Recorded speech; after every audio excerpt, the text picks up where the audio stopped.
trying to disassociate from our past is a big part of the overcoming process, and that in all ways, you know. So the way we talk, of course, and the way we think is all part of that, and even the way you walk and everything. So, like, you know, they taught us to walk softly and not stomp around and talk softly and not use so many words. You know, try to just stick with the key words. You know, uh, and and the terminology changing forces you to use the new terminology, which is using their mind, because they gave us that new terminology. Now, if somebody else gave you terminology, you know, of course, that's not from their mind. It's really that literal, that you're using their minds when you're using their terminology. Remember what Tiendo said about that program, Procedure Retriever? Yeah. They wanted a glossary to be made Really? of our terms for the Well, people that. ultimately they said we don't want to use our terms because anybody that comes along, like humans, that's how they would refer to people. Mm-hmm. Not everybody, Like but, after they left, they were but- talking about. right. So they're like, what's a human that's coming into the craft after we've gone, and sitting down at the computer and pulling up the procedural retrieval program that they were working on, and we've got RC, BC, what did they call milk? Radium. Like, we don't want our terminology in there. We want people to be able to understand it. But like you were there are probably hundreds of times in the audios where Doe is sitting with the group discussing how to write things, pamphlets. They talked Mhm. about doing newsletters, and they did produce, like, trifold brochures, all kinds of stuff. We listened to like 4 tapes in a row where they were deciding exactly how they were going to call themselves so they could relate to people, like celibates waiting in anticipation of his return. But it was like just Anonymous celibate church of the return of. yeah, it was like it was like Enunciates and. yeah, it was like, we want to say a lot of things in one little term to get the message across of exactly what we're doing. Like we were talking about earlier out by the lake, that what was the message of, they're all wearing the exact same clothes, the exact same shoes, the exact same purple shroud. Like, it was the message of, we are a crew. We are on a crew, and like in several of the tapes they talk about, everybody has to proceed at the same rate.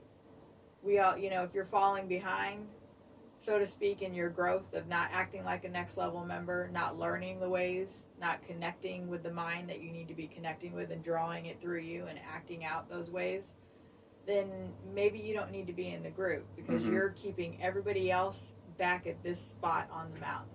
We all need to move forward at the same rate. Right, because you become a drag. It's like a football team. If somebody's not carrying their weight because they want to be an individual, they want to be special. They want to shine. When their task is to block that guy so that the ball can be thrown, to the person. If they don't want to do their task, or they buck from it, then they're not going to be good in that team. So, like, say you have like a situation, right, where somebody is holding everyone else back, and that makes me angry seeing that. Like, I'm thinking, well, I'm not supposed to be reacting with anger, but if I don't react, they're going to hold everyone back. Like, there's going to be consequences if I don't react in some way. So you would react in a way that the next level would react. So you would go to, like, instead of allowing yourself to be angry, you would go to that person and say, hey, I think that, the procedure is XYZ. I'm not sure. I mean, I could be wrong about this, but you know, you would say I'm not really sure if you're following the procedure, or you know, maybe you need to keep in mind that we're not supposed to dwell in the bathroom for over, you know, 12 minutes or whatever, like, because everybody else needs to get in there. We've got like a schedule going here, you know, or we have a procedure to only eat, you know, 20 nuts throughout the day, and I'm noticing that you're eating 30, so that's not leaving enough for everybody else, or you know, like Well, you it's would, just not procedure. yeah, you would just Mhm. bring that up to them so they can grow from it. But the person had to ask for it. That was a big part of this. Okay. Like, if you're in a partnership and the other partner isn't asking you for input Right, on you all don't the wanna be things that you nitpicky. might be doing that's different than procedure, not acting like a member of the next level. If you don't ask for that, then that other partner is going to be really reticent to bring that up to you, All the unless they've time. got a problem with being ultra critical. You know what I mean? So then it's Yeah. the reverse. Then they need to restrain themselves from bringing something up to their partner until they think about whether, you know, is this really something that I need to bring up to my partner? But couldn't that cause issues? Like, couldn't that serve as kind of a way to escape, like a kind of a loophole? Like, if somebody is doing something that's holding everyone back, but they didn't ask for input, couldn't that cause problems for the group?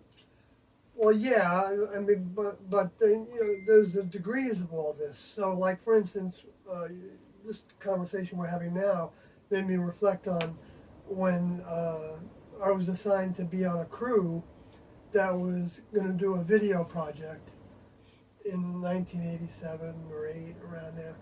And June Odie was on the crew, I was on the crew, Alex Odie was on the crew, and a few others, and we were supposed to come up with a plan on going to UFO conventions and recording some of the UFO people that were talking and making videos out of that and things like that. So we got together to you know, think about how T&O would have us do that without them giving us instructions exactly how to present something to them.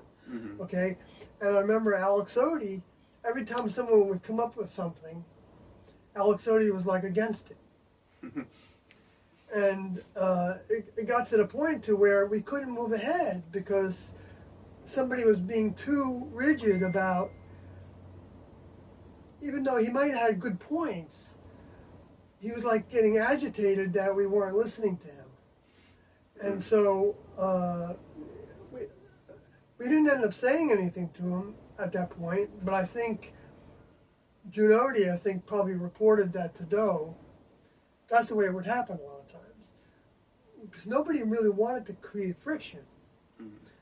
And, I mean, some people did thrive on friction, okay? So I shouldn't say nobody.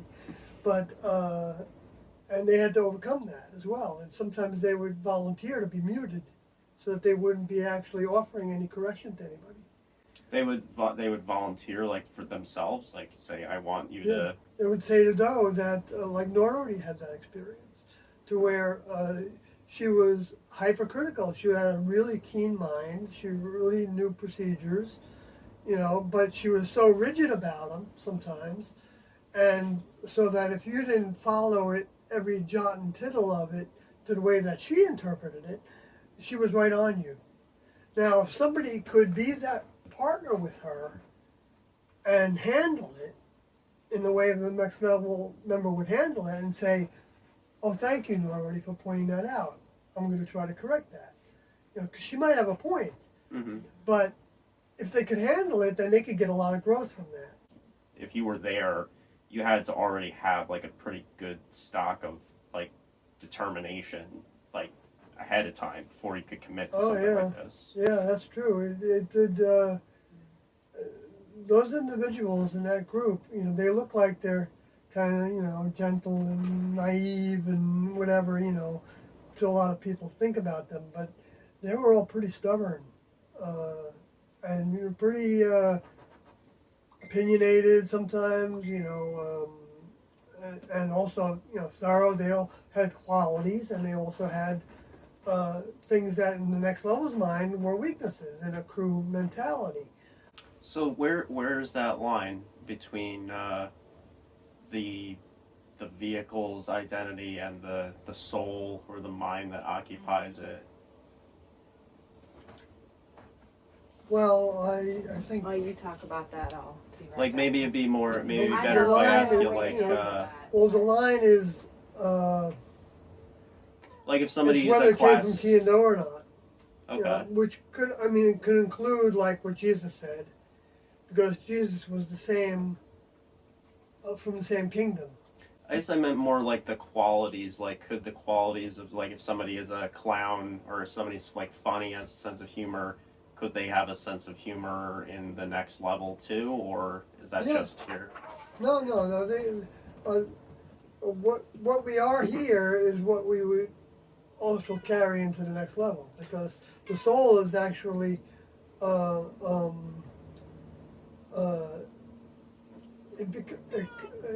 each member of the next level is really a true individual. There are no individuals in the human kingdom, because we don't know all the ways that we're influenced. We're influenced by our genes. We're influenced by our environment and our parents and the society, and the space aliens are, they want us to. I'm sorry. I opened up the bookshelf area and 3 books fell. Oh. Because I wanted to get this, the Transfiguration Diet, to answer that, and we'll give this to you. We still have like Oh, 2 sweet. or 3 copies, so we'll give this to you. So, the 3 eyes. Who's talking? Mm-hmm. That's a good chapter. For the sake of understanding, it works best to picture or imagine that within each of us there are 3 eyes, or 3 voices that use the word I. For example, when we say, I like so-and-so, if it's an intuitive like, or a like that's been with us most of our life instead of a disciplined like, it's the ancestral genetic heritage that is speaking, or the genes carrying that ancestral programming. If it's a learned like that is not intuitive, it's probably the result of environmental influences or direct experiences we have had during this life that made a strong impression upon us. The genes also house the environmental influences or experiences learned during this life. If we say, I like such and such, and we like it only because we recognize the value of it or feel it is more right, even though we would intuitively tend to like the opposite, or if it is a discipline like, then this is the mind talking and reflects a lesson learned in our genetic past. Certain parts of our genetic structure also have pockets for housing the mind, what others refer to as spirit or soul. These 3 voices, mind, heritage, environment, all express themselves through the brain. So how do we learn to identify which voice is speaking? And then it goes on to talk about that. That's really apropos. That's Yeah. awesome. Thank Yeah. you. You're going to like that a lot. I mean, I could be wrong about that, but... And what's the story behind the author of this, or Little Green Think Tank. yeah? It was the classroom after T left. Oh, so this was written. That must have gone completely over my head then. Yeah, This that was was written written by the by group. you guys? Yeah. Oh, Well, okay. I didn't write any of it. But Okay. you famously say, or infamously say, that you were a guinea pig for it. I was a very Oh, really? willing guinea pig for the diet. Yes. One of the class members. Yes. And Oh, this is really fun. Let me show you this really quick. The reviews in the beginning of it were written by classmates. Really? Yeah. Yeah. So reading them. but they were real. I guess nobody else had tried this. I guess it makes sense that they would be the best sources to. Well, it came about as a result of Doe's investigation. Yeah, of, they're in the front of it. It's really funny. Not funny, but just interesting. Because some of them are real though, and others of them They're are real classmates. testimonies. Yeah, But yeah. the people are members of the class. Yeah, Yeah. it's super cool. Because you can just kind of tell by, like you were saying, the language that they use. And authored by an experienced health and nutrition research team who call themselves Little Green Inc.'s think tank. Right. We had Yeah. we had another name for us right after that, because we kept on experimenting with diets, different dietary patterns, and it was called ALERT, Advanced Life Extension Research Team. So there's research is mentioned in both of those names. So that sounds like kind of like to what you were saying when you kind of pushed back a little bit on where I was saying like, well, it's all procedure. So how does it change? And you were pointing out like all the procedures evolve and develop over time. Mm-hmm. And that's what when I hear the word research, that's what I think of. I think of things being subject to change, you know, Yes. upon new evidence. Coming Being, to light. yes, yeah. Right, and that's like he'll do say in a number of tapes that, you know, like what I'm saying right now isn't accurate. You're like, what? And that, you know, an hour from now or a day from now or a week from now, there's going to be new perspectives that are going to be more accurate. And if you think, well, what do you mean it's not accurate? But it's accurate for the moment. Yeah. Mhm. It's accurate enough to steer us in the direction that we need to go. for In the- that specific moment. Yeah. Mm. Like, for instance, right in the beginning, they said that we were all under the influence of discarnate entities, you know, Dead spirits, humans. dead humans, okay? And then they would say, it doesn't matter if that's accurate, it works. Okay. So that when you think about it, in other words, like, let's say you have a tendency to, well, have an angry outburst at somebody, you know, and you want to stop that, you want to grow so that you're not having that experience, then you could say to yourself, influence of anger, get out of here whenever you feel that coming, and then you keep that on the top of your mind that that potential is there. And so when you first see the signs of it, you have a chance to abort it and get rid of it, wipe it from you, put up a blank cue card, like you're in an acting, a theater or something. You know, they have cue cards sometimes, giving the actors the lines. Mhm. So what you do is you put up a blank cue card so that you don't have any lines. There's no thought.